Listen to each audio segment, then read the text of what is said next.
Live from the Washington, D.C. area, all empowered citizens need to know about intelligent use of resources, smart governance, inclusive communities, smart industry, and healthy, thriving urbanization. This is Smart Sustainability, the TV talk about shaping a sustainable future in the digital age with Nicolette DeVidar. Yesterday was Juneteenth, a day to commemorate the ending of institutional slavery in the last state of the United States. Texas abolished slavery on June 19, 1865. Originating in Galveston, in Texas, Juneteenth has marked an important date in African American history. It's been celebrated by African Americans and in African American culture since June 19, 1866.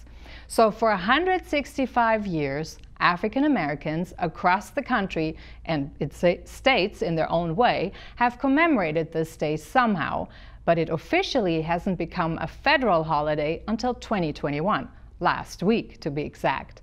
So by recognizing Juneteenth as a federal holiday, are we inching closer to integrating our history, rising above its challenges, and healing and coming together as a nation? Our topic tonight, good evening. Thanks for joining us. I'm Nicolette DeVidar. A Gallup survey in May 2021 showed that 12% of adults in the United States know a lot about Juneteenth. 25% know some, 34% a little bit, and 28% know nothing at all. So about 2/3 of American adults know something about the day, and 1/3 knows nothing. For a nation coming together or going on a joint trajectory, most of us would probably agree there's room for improvement to learn more about each of our histories, our cultures, and our uniqueness. Room to move from an us versus them mentality and tribal or group thinking that's not just for black and white, but that's also for all other demographics, to get to a point where we start talking about our history, our journey, our pain, our healing, and our future. Perhaps this is where all of us are challenged the most, but also where all of us have the biggest opportunity for growth. Fact is, it's hard to get to that point if we don't understand where everyone's coming from, the journey we've traveled to get here, internally and externally. So how does a federal holiday help with that? Does it add anything? Is it a starting point? And what's next? That's what we want to explore tonight. Joining me here in the studio is Shirley Ginwright. She is the chair of the Fairfax County Communities of Trust Committee. She's also someone who has walked the walk and marched with Dr. Martin Luther King and seen history firsthand. Joining us via Zoom is Connie Judge, a business owner who produces captivating videos for businesses. She's also a fellow television producer. And Omar Battle, he's a community mediator and Smart Sustainability Community Ambassador.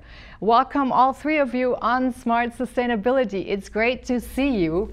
Thank you. Thank you for having me. Thank you. And of course, we would not want to start the broadcast without also acknowledging fathers, since it is Father's Day. So if you are watching, happy Father's Day. I hope you've had a wonderful day and really enjoyed being around with family. Let's dive right in. 165 years, that's a long time when you really think about this. So let me ask you, how do you feel about Juneteenth finally having become a federal holiday? I'm going to start. Actually, I was very excited about it because it moves it to a different level. Now everyone will have an opportunity to celebrate. So there's no working, there's no banks open. But it gives also an opportunity for people to really learn more about Juneteenth. You know, before, I think all but 4 states, and to include DC, was actually celebrating Juneteenth, but not at the level that I think it would be celebrated now. But I think now more people will actually try to learn more, because I was looking at the stats. You know, so they will learn more about Juneteenth. And now we can plan for bigger celebrations, the same as we did with with the 4th of July. Yeah. You know, so this is celebrating the black community the abolishment of slavery in 1865. Yep. So. Connie, what's your take? How do you feel about Juneteenth finally being a federal holiday? I too am excited that it has become a holiday. My hope and prayer is that we use it as an educational tool. Our story must be told. And the fact that it took so long for everyone who was enslaved to even find out that they were free says a lot. It's unfathomable, I can't even say that word, to even understand that concept that you were still working and you were free. So that message has to be told. Our story must be told, and I'm so grateful that now it can be told. Yeah. Omar, what's your take coming from the younger generation, I guess, on here? What do you think about this? How did you react to it? Well, I think that Juneteenth becoming an actual federal holiday is a good thing, but I mean, make no mistake about it, African Americans have always celebrated this holiday. Many African Americans have celebrated this holiday. It actually becoming a federal holiday does thrust it into the spotlight and makes other people who may not have been aware of the holiday now aware, but it can't be just a pacifier. Is it really a step toward reconciliation and healing? I'm not so sure of that.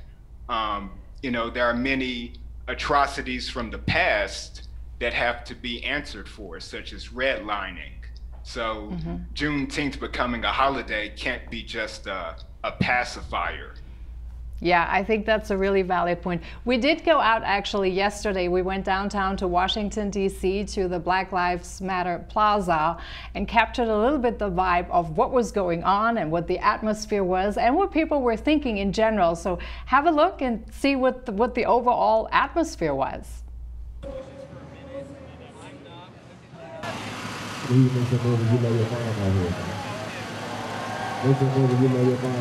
It's a small victory, but we want more.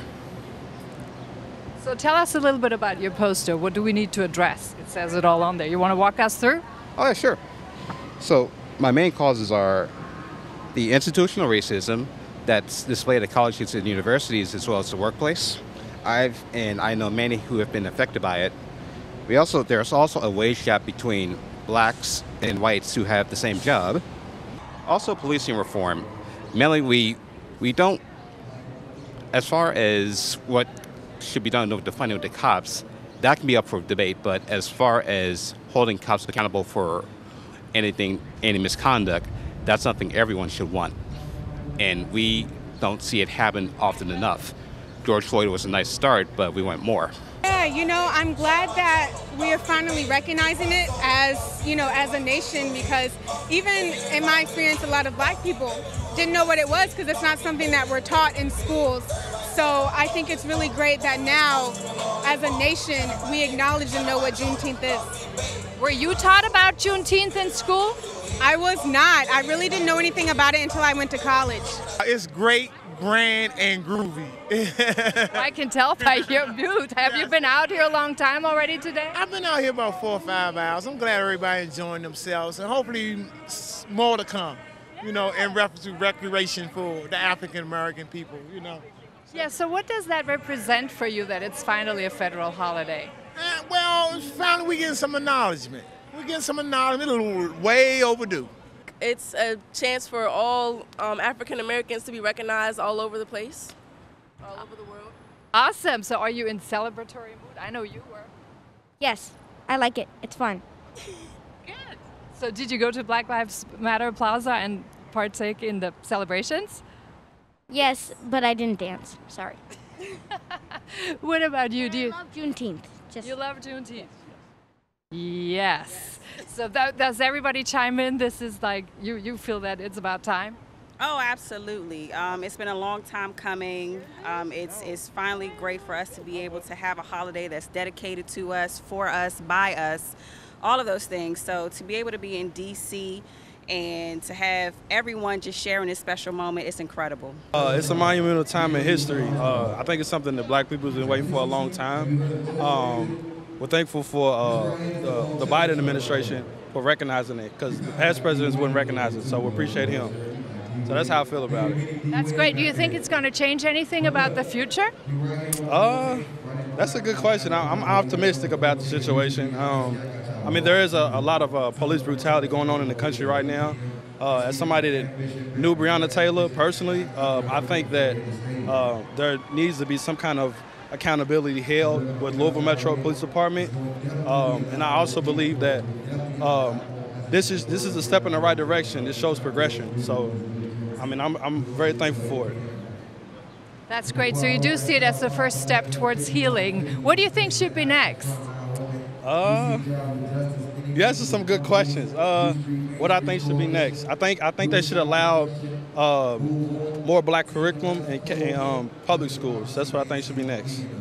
Do you think that a lot of the other demographics are even aware of Juneteenth or the significance of Juneteenth? No, I don't think so. What's interesting is that in the South, a lot of people are, but in the North, not so many. On the West Coast, screaming long live polo. Shout out my nigga, shout out my cholo. Bounce beat baby, we ride solo. Bounce beat baby might go to your head. Bounce beat baby, everybody wait. We certainly learned a lot of interesting things, but it seems to me the consensus of all the people we talked to was it's the right step in the right direction. But let's see what comes next. So let me ask you, were you surprised, first of all, that it was finally made a federal holiday? I mean, it was kind of like a backdoor, behind the scenes, quick move. So right. How do you read that, Shirley? Well, I didn't hear anything about the President Biden actually planning to sign it, and it's a federal holiday. So that was a big surprise, I think, to everybody. Mm-hmm. That's why there wasn't a lot of planned events going on. But because we've been celebrating for so long, and we've had so many presidents that never was able to get it passed through the Senate and through Congress as a federal holiday, I'm really still excited about the fact that we are being recognized, and I don't think that we can stop just because we got this one day. Yeah. Okay, we've been celebrating, like you said, for 165 years. Yeah. So, okay, so now you formalized it for us. Thank you very much. That's what I would say to them. Yeah, that's right. Were any of you surprised, Omar, Connie? I was surprised with the swiftness. Yeah. I wasn't prepared for the actual passage that quickly. I'm glad that it was, but as Omar stated, this is a celebration that's been going on for years. So fortunately, because it has been going on for so long, there was no break. We were able to pass it as a holiday and have celebrations going on. So it wasn't like there was a void. And that's what's good about it. Right.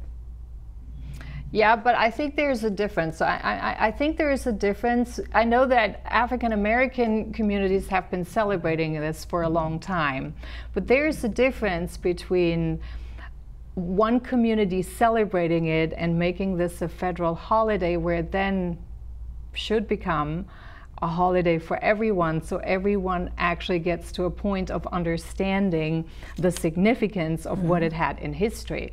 I don't think anyone's debating. So I will say I was surprised by people that we spoke to, that I heard that even African Americans didn't all know about Juneteenth, and that it's not taught in school.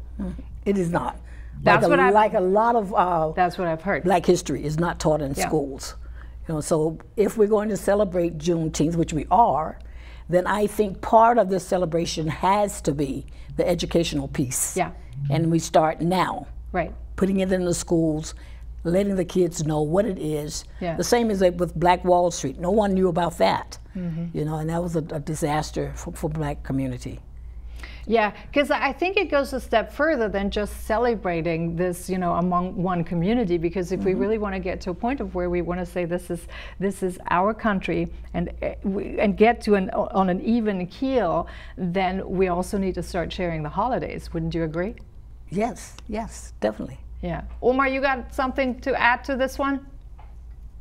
Well, as far as being surprised, I can't say that I was really surprised by it because there was talk about Juneteenth last year, and this administration is looking to make some major moves and cement itself in history. So I kind of saw it coming, but as everyone else has said, this is just one step in the right direction, and there's still more that the entire country needs to be educated on in regards to the history of African Americans. Yeah. Now let me ask you, so among the African American community, has been Juneteenth always something that you've been taught by your parents? Is this an ongoing thing within African American families, or is this? I was not taught in my family about Juneteenth. No. Okay. Actually, I started celebrating when I moved to Virginia several years ago, and then they were celebrating over in Maryland, and that's how I got involved. Okay. What about you, Omar? Did you hear about this from your parents or your family? No, I actually didn't. It was something that I discovered as I went on through life, went on through college and grad school. I became aware of it. Connie, you? I learned about it too, also in college. It wasn't something that was taught in schools in particular. Yeah, but what about family? What about families? Why wasn't it taught in families either? No, it wasn't discussed. Huh. That's interesting. So have you ever heard, so let me put it this way, if it's not being discussed among the African American community, then is it feasible to expect that other demographics would ask about this? Actually, no, they wouldn't. Exactly. Nobody knows about this, then... Right. But now that it is a federal holiday, we have to, someone has to say, well, why are we celebrating Juneteenth? Right. Why do we have this day off? Right. So this is an opportunity for everyone to start educating. That's right. There's no more excuses. Now let's talk a little bit about as to why now. Because it was so swiftly done. Yes, it was talked about, but it was kind of like behind the door and not really publicly open. So what is your take on why do you think, why now? I'm not sure. I was surprised, not how quickly it was done, but I was surprised that the Senate passed it, the House passed it. So my first thought was, okay, in the Senate, what are they up to? Okay, so there was hesitation. Oh, most definitely. Yeah. And my question is still, what are they up to? Because I think somewhere with the Senate, there is something else that I am looking to happen. But I don't know what it is. Okay, so is it kind of like expecting another shoe to drop? Yes. So that would kind of go back to what Omar was thinking. Is it a pacifier or is it something that's appeasing to make up for something else? I think it is. Because right now, you know, they're talking about not passing the George Floyd Justice Act. So if they don't pass that, they figure, okay, if we give them this holiday, then they won't be so upset with us when we don't pass the George Floyd Justice in Policing Reform So it was Act. more of an appeasing I think so. act. You think so? I think so. Omar? As far as why now? Yeah. I believe that you've had issues being brought to light, such as police brutality. And as she mentioned, you do have the George Floyd Policing Act in play. So again, I think it's kind of a pacifier. You have an administration looking to make major moves to appease African Americans as much as they can. Connie, do you have anything to add? Why now? Any thoughts? I'm expecting another shoe to fall. There's something behind the passage through the Senate. I'm not buying it. I don't know if it's an election ploy or whatnot, because they didn't just make it a 180 and about face overnight. So there is something behind it, and there's a reason they passed it, and we will find out at some point. Okay, so what I'm hearing though, when I'm listening to all three of you talk, there still seems to be a lot of thinking in terms of different demographics. So I hear everyone feels kind of still like it's an us versus them. How do we get out of this us versus them thinking and don't feel like there's a shoe to drop that necessarily doesn't go in the right direction, but really sees it more as our history, as part of our journey, as part of what's next? We can't get to the next level until we actually kind of realize that. So how do we get there? Well, I look at the us versus them. It's us versus the Senate. Right. Because they're saying, we're not going to pass this, and they're blocking everything that Biden wants to do. They blocked everything President Obama wanted to do.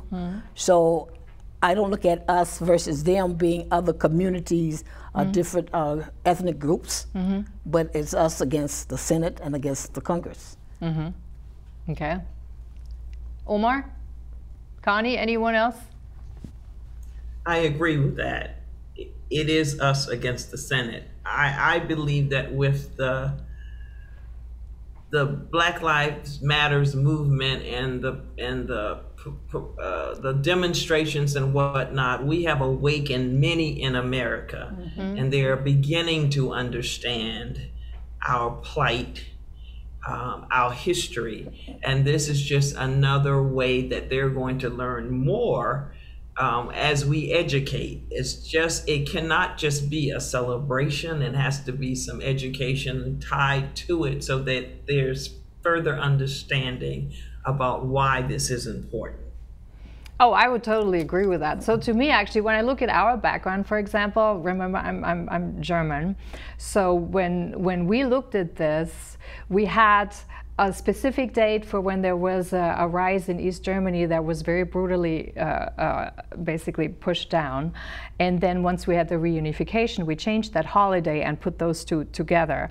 So it's really important, and it's not just a day for celebration. I think the biggest advantage of any federal holiday is that you understand it's a day to remember more than anything, to remember what happened, to remember this was a milestone on the journey, to remember what this was happening in history. And you can't deny it, these things are there, but it's a day of remembrance, and then move past that. I've heard other people talk and say, for example, so when do Asians get their day, or when do Native Americans get their Native American Day? So that to me seems like there's still a lot in these category thinking in terms of all these different demographics, and everyone needs their own holiday, but I think we're totally missing the point on this one. Omar, share your experience as a mediator on that one. As a mediator? Yeah. I mean, in regards to what, conflict? Everybody wants their different holiday, and they still think like we want the different holiday because it's like races or certain background related, but that's not the point. So how do we get to an understanding that says that this is all part of our joint history, and we're gonna have to come to grips with it at some point? Right. So I would say we need to have dialogue about it, right? Dialogue between different groups of people. Yeah. And that's the major way to get to whatever type of solution there is to the issue at hand. Just having more dialogue. And everybody is not going to agree at the end of the day. That's something that you also have to remember. Yeah, that's true.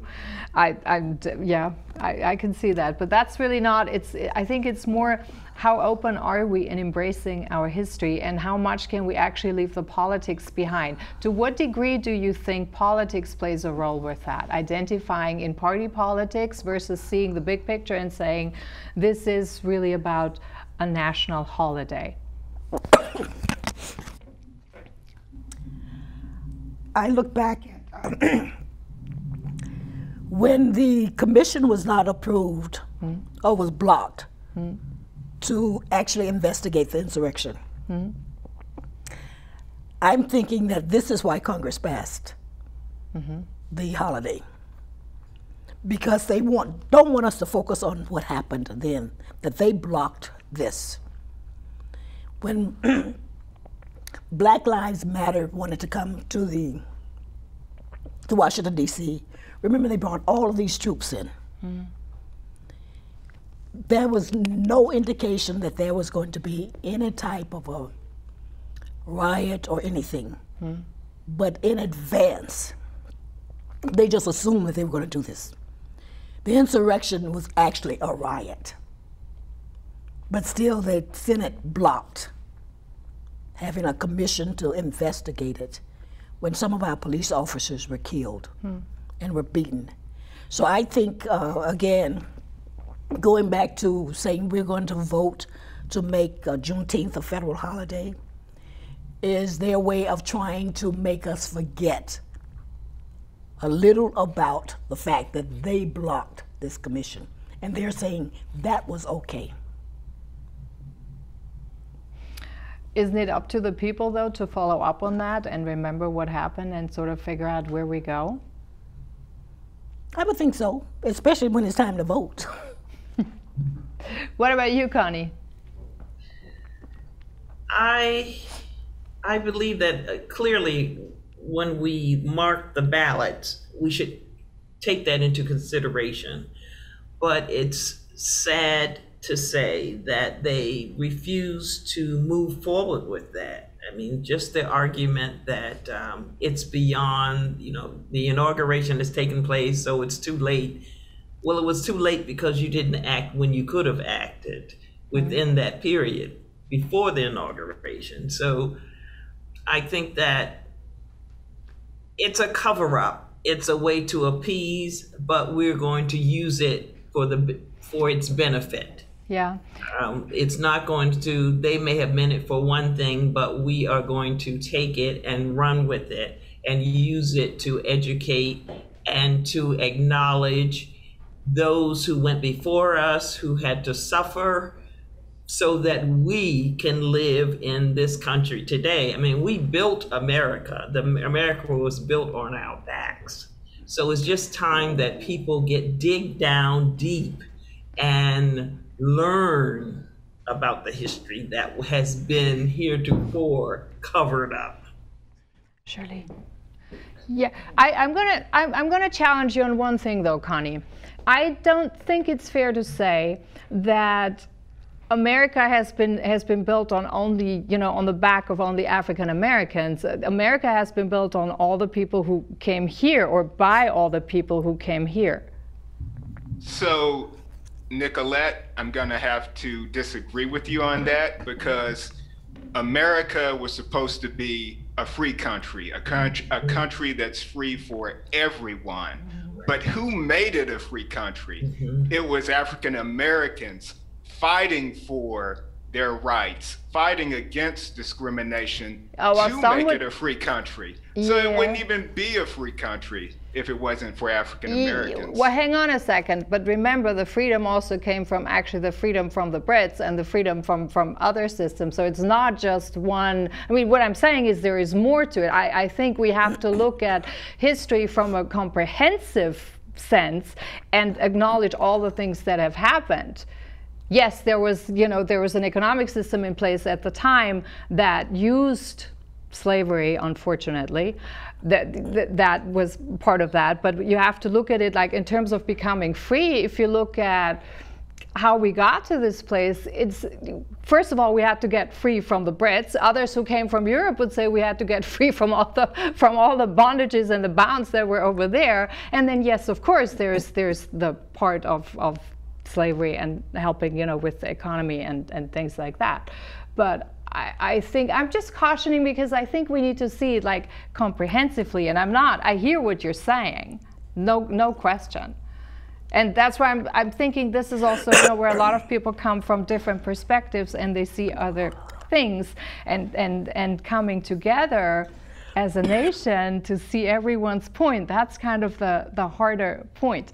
I do want to shift gear a little bit and talk about what's next, in terms of now that we have a federal holiday. And I think the consensus was overall that let's see what comes next. If it was just a pacifier, if it was just something to appease the masses, or if it was something more to that. But before we move on, we actually have another video clip we wanted to show, because I do think it's vital to keep remembering history. And we can only do that, what we've just heard, when we talk about this and tell the stories. And we did a series back in February. We started a series back in February where we wanted to get some stories from people, from, you know, how things really were, so we get to a point of understanding where everyone's coming from and acknowledge it. We want to play that. It's just a clip. You can see the full clip, or the full version, actually on YouTube later on. But let's play the clip so you know what to look for.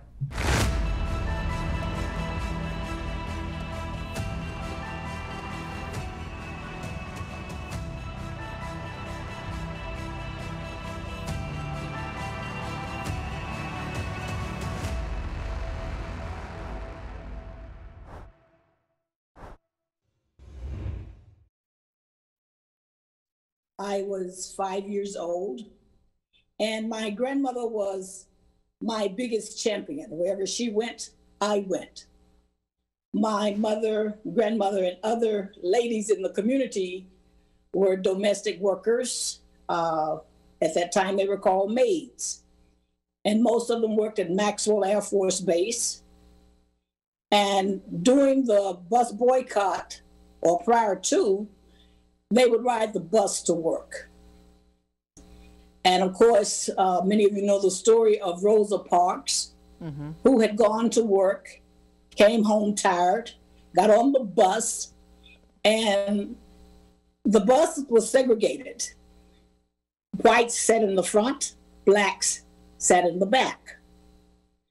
On this particular day, Rosa Parks was tired. She chose not to give up her seat, although she was sitting in the section that had been designated for blacks only, or Negroes as we were called during that time. And the white man wanted her seat. She refused to give it to him, and she got arrested. Dr. King, Martin Luther King Jr., got involved. He was the president of the Southern Christian Leadership Conference. And he decided that we should boycott the bus system in Montgomery, Alabama.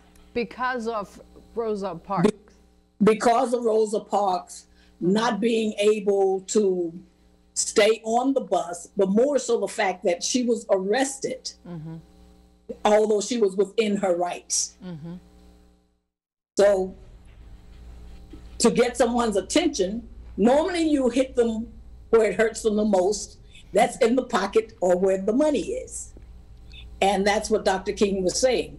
We're still not able to, we can ride the bus, but we're not able to eat in restaurants downtown.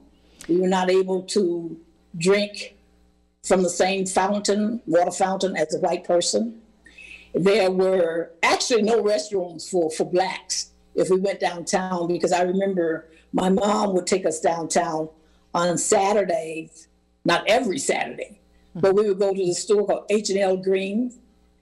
And if you had to go to the bathroom, and we were children, you know, there was actually no place for us to go. Yep.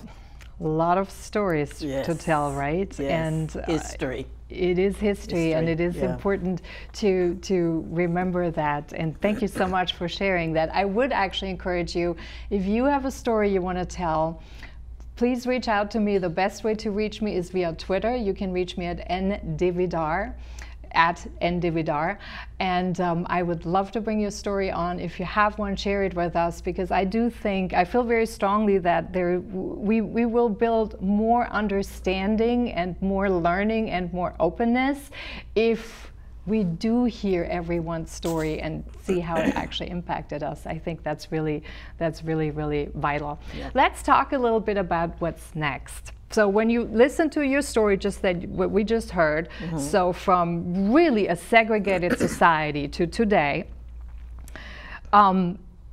with Juneteenth as a first step, let's say, of acknowledgement, can we all agree that this is an acknowledgement that happened with Juneteenth?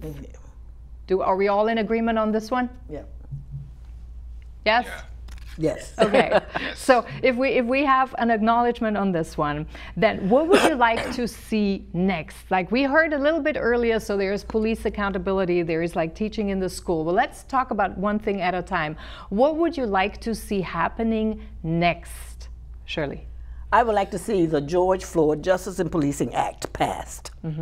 And this will help to reform criminal justice around the country. Because now it specifically tells police jurisdictions what they can and cannot do. And right now, each of them, each of them decide on their own. So that's what I would like to see next. Okay, what do you want to see next, Omar? I would like to see more African American history taught, just as the gentleman in one of those videos said. Let's talk about the eugenics movement. Let's talk about redlining in the history books. Let's talk about more African American artists in the history books. I didn't learn about an Aaron Douglas until I got to college at Fisk University, which is in HBCU. You know, we hear about Picasso and other European artists, but we don't hear about someone like an Aaron Douglas. Yep. Lots of things. I'm just surprised that these are not being taught. I'm going to be honest. It's like that's a hard one to learn. But even now in Fairfax, you know, there's a debate on whether or not we should be teaching African American history in schools. Why? Well, because you have one side that wants it and the other side that doesn't. Yeah, but the fact of the matter is, you know, we have come to acknowledge that there is a history, and you have to get to a point of acknowledging that there is a history. Right. And you can only do this then if you start teaching about this, right? That is correct. That is correct. Yeah. Connie, what would you like to see next? Fairness in the judicial system. Similar treatment for similar crimes, and not the minority typically being receiving the harsh sentences. I mean, the insurrection is a perfect example. Right. You can storm the Capitol and practically nothing happens. But yet you can have sports leaders just raise their fist or kneel and they lose their jobs. So there's the disparity. And I think that needs to be addressed, because there has to be fairness. And that's what I'm not seeing. That actually goes right to the heart of what you're doing, Shirley, in communities of trust, right? Correct. Where is the focus on this one? Are you hearing anything right now that would say, okay, we have Juneteenth as a federal holiday. Now let's see how do we move past this? What's next? How do we get that fairness in the system?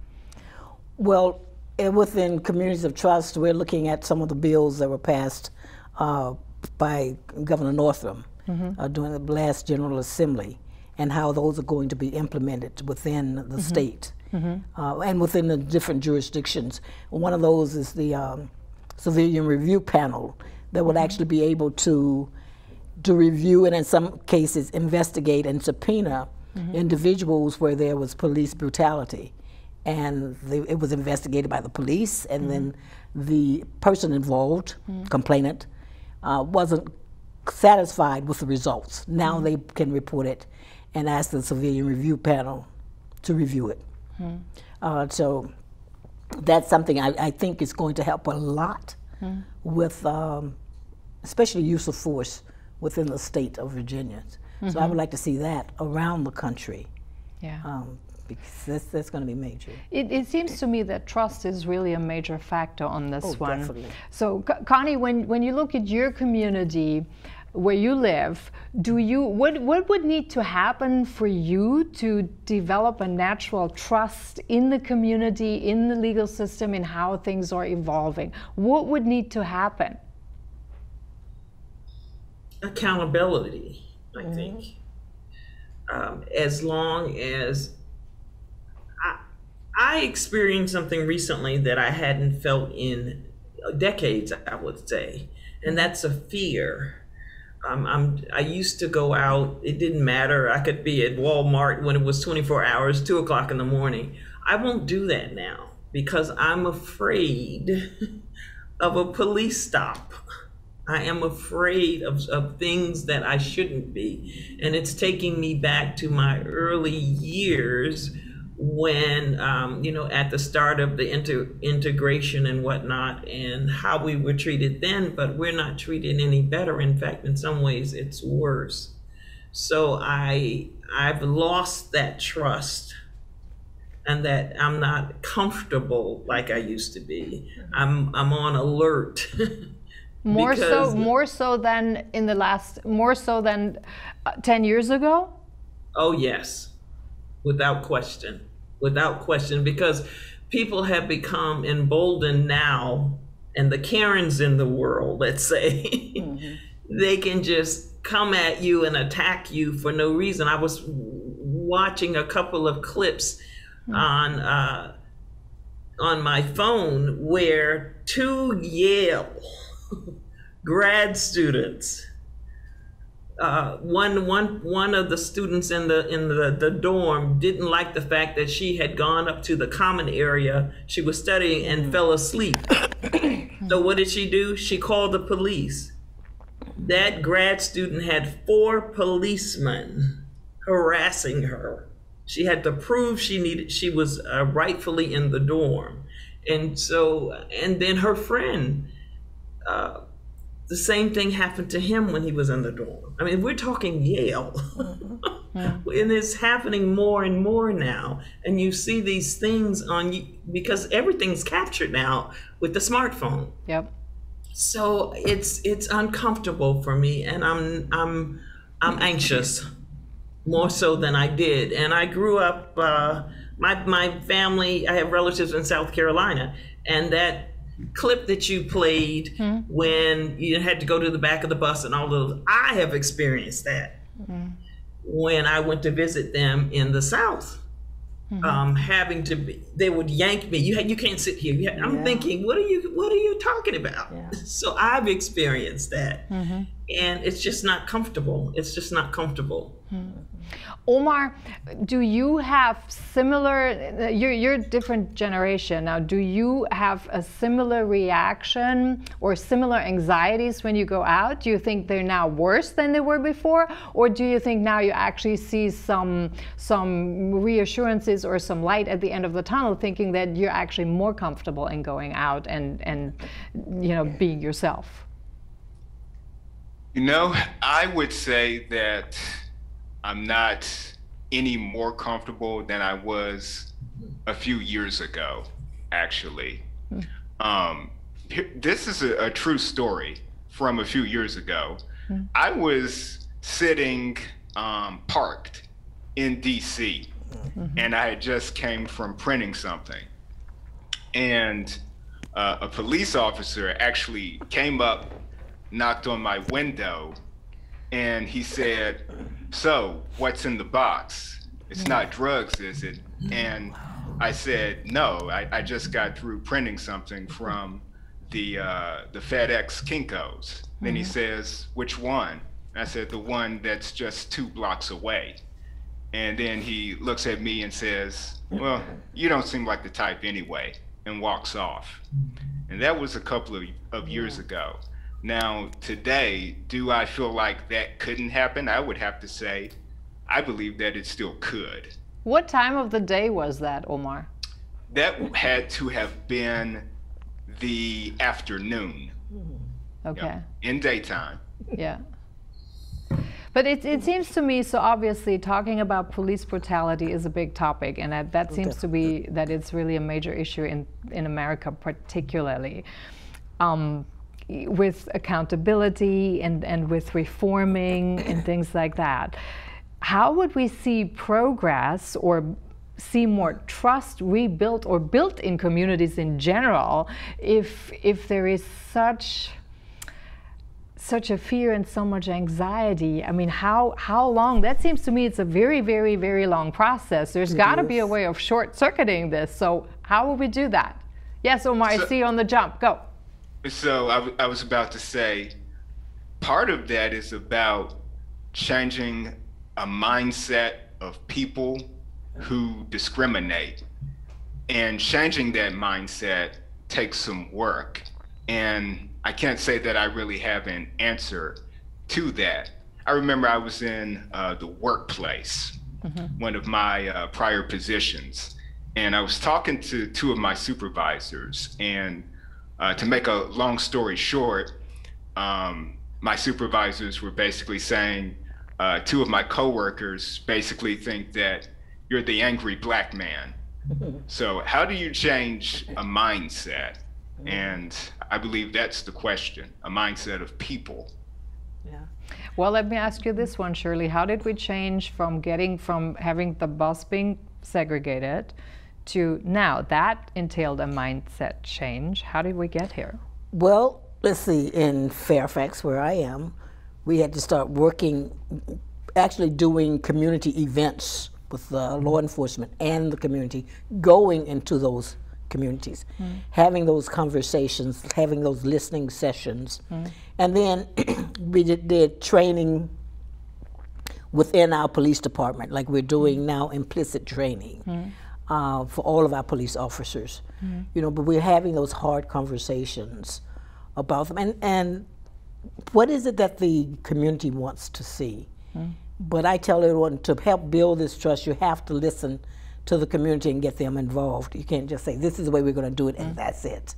Yeah, it has to come from the community. Yeah, because you're not going to build that trust at all. And it's going to take a while because it has been destroyed.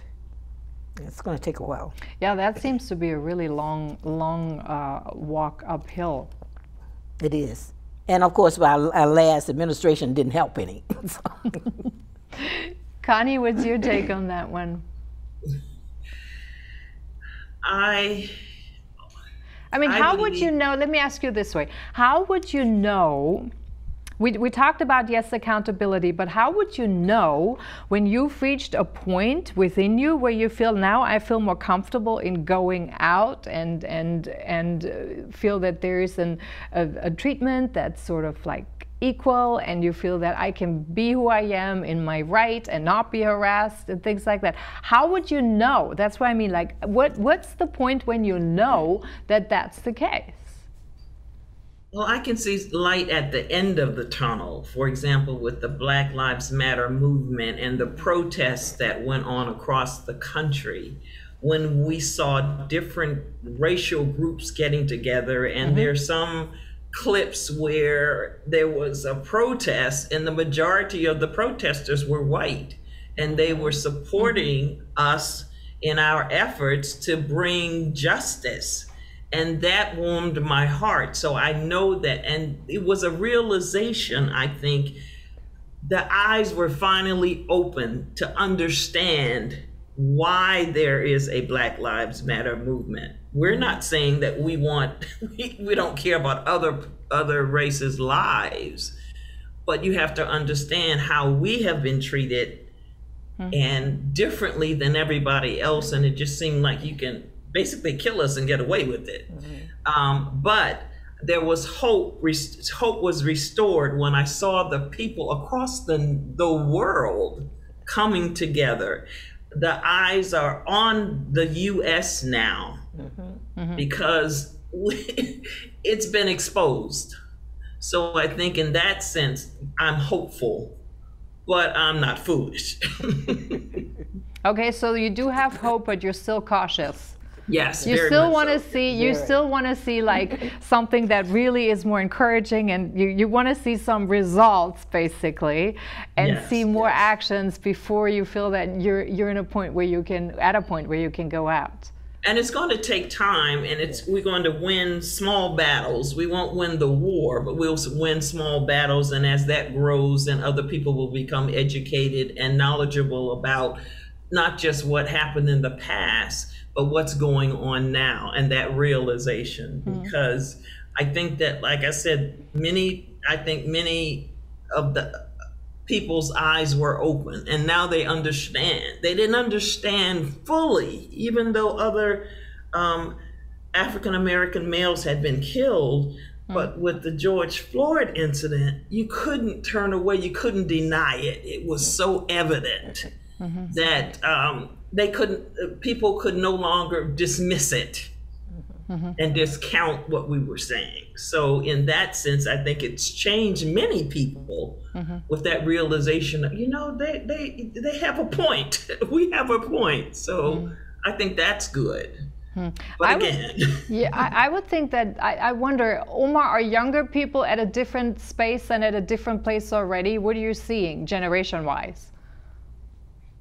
Generation-wise, I would say that a lot of the young people today are very vocal and very active. They're pushing for change. They're just not waiting for it to happen. Yep. And I think that's a good thing. Yeah, those are also voices that they're going to be heard. You can't put them under the table, or you can't silence them. I think there's a different understanding among younger groups in general. I think there's a different responsibility as a more inching closer towards the human, the responsibility for each other. I think they care more, certainly what you see in support and online and in chatter and things like that. Let's talk a little bit about, we have about 6 minutes left. Let's talk a little bit about going forward. So what would you want our audience, our viewers, and other people in your lives remember about Juneteenth? So when we go next year and celebrate the holiday, what would you like to appear at the top of the list what the holiday is about?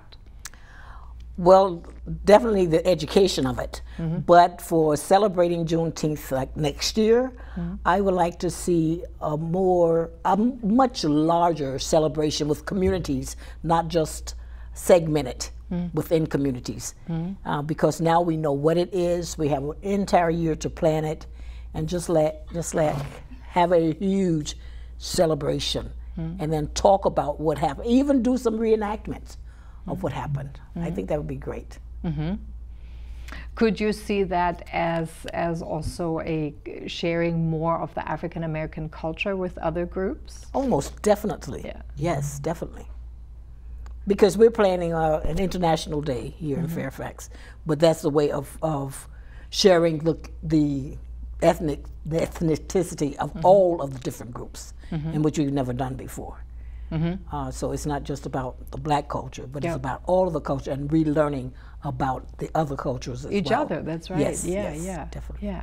What would you like to see happen, Omar? So next year on Juneteenth, if you think about what should people remember or know about Juneteenth? Well, I would like to see Juneteenth be as major as the 4th of July. On the 4th of July, everybody's shooting fireworks, everybody's celebrating, but African Americans were not free on the 4th of July. So I would like to see the holiday be as big as the 4th of July. And of course, I would like to see more people be aware of the history of Juneteenth. I would like to see people get more educated on it. Connie?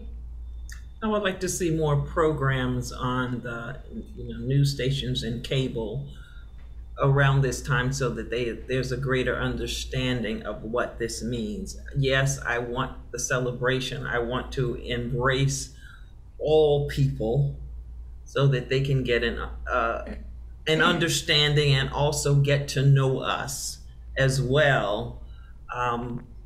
But I'm more focused on the educational part of it, because you have to have an understanding, and we need to, while it is also a celebration, yes, it's a celebration, but we cannot celebrate without an acknowledgement of the shock of it all. I mean, the fact that, yes, we were enslaved, yes, but the fact that people didn't even know they were free. That's the state of the country at the time. Yeah, for 2 years. And we cannot ignore that or push that aside. And I think that needs to be pushed out so that people understand the impact and import of Juneteenth. So let me ask you something. When you tell stories, do you sometimes tell stories from what you've experienced and share that with other people? What is the reaction you normally hear? Do they say, oh, we've heard that, and they turn off, like they shut down? Or is it more that people really want to hear and want to learn more? What's the reaction you get? Well, I've done some talks with adult groups, and I remember one, a gentleman just cried when I told him about my story in a city in Montgomery. You know, when I had ketchup and mustard sprayed on me, and then I was spat on. You know, and he came up afterwards and he apologized. He said, I can't see anyone having to go through that. But I share a lot in schools. I go around and talk, especially during Black History Month, and I share my experience with them in my march with Dr. King and some of the things. And their reaction is, especially with the kids, is, oh, you're old and famous. But they get the old piece in there. The kids would say that. You're old funny. and famous, yes. That's funny. Yeah. I guess that shows you the kids, they are so lighthearted and so open. Yes. I was actually going to ask you, like, when you go to schools, what's the reaction of the kids? Yeah. Do they even know about that or not? Some of them know about Dr. King. Okay. But when I actually start talking to them about my relationship during the Civil Rights Movement, they're very attentive. Yep. You know, normally they'd be fidgety and things like that, but they really listen, because I am telling a story to them. That's right. That is history. Yeah. And I think it's the stories that are so powerful Yes. to make it. So Connie, are you going to do some programs on that? You're a television producer. I have to now. See? There you go. I have to. I'm looking forward to that, because when you share your experiences, it brings it home. It can't be pushed aside. And for people I know, or friends of people I know, they are shocked by it, but they're also are enlightened by it. So it serves a good purpose when you share your story, because I have some stories to tell. My father also marched with King. Right. And you know, my mother said he was sharing some stories about how there you go. He got out of one of the states because someone took. Connie, I'll bring you on. We'll do an interview on that one. We're out of time. Thank you so much for all of you to join us. And thank you so much for watching. It was a quick hour. I know there's so much we can learn and should learn from each other and about each other, and particularly about our history. Go to our Facebook page. You can learn more about that. And we see you next week. Have a wonderful evening.